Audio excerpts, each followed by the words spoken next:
Sounds like you do a lot of character building and story writing as you go along. Yeah. So what are I guess elements that you take from, is it stories that inspire you, or kind of what's kind of your visual library in this sense in your internal world? I think I think it's not necessarily a specific story that being referenced all the time. Sometimes it is, but I think generally I have to be able to think of. I have to be able to place the subject within the context of a story if I wanted to.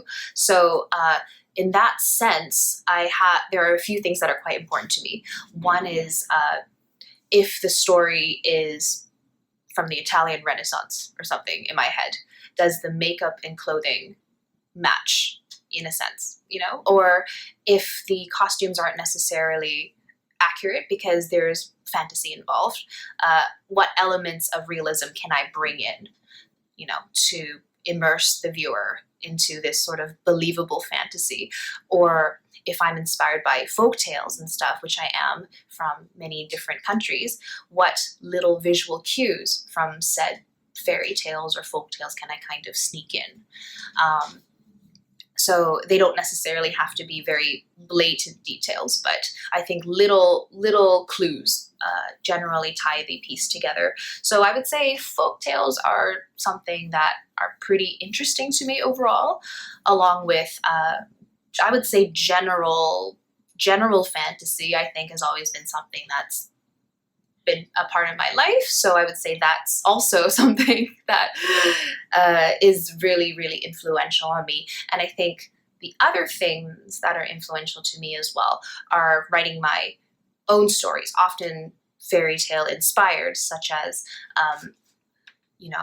is there a moral to the story of this character? What is the role of this character?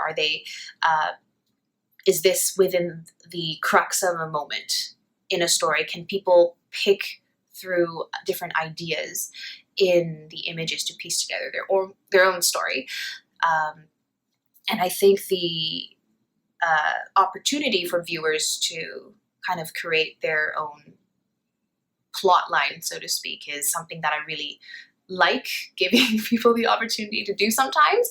So it's always really nice when I get comments about people saying, oh, this inspired me to write a little story about this person, and et cetera, et cetera. So it's good. Thanks so much for tuning in. We would love to hear your thoughts or questions. Please let us know in the comments and review section, and we'll try to cover it in the next sessions. If you enjoyed this content, please share and subscribe for more episodes. For latest updates, follow us on Facebook and Instagram at Art Focus Exchanges.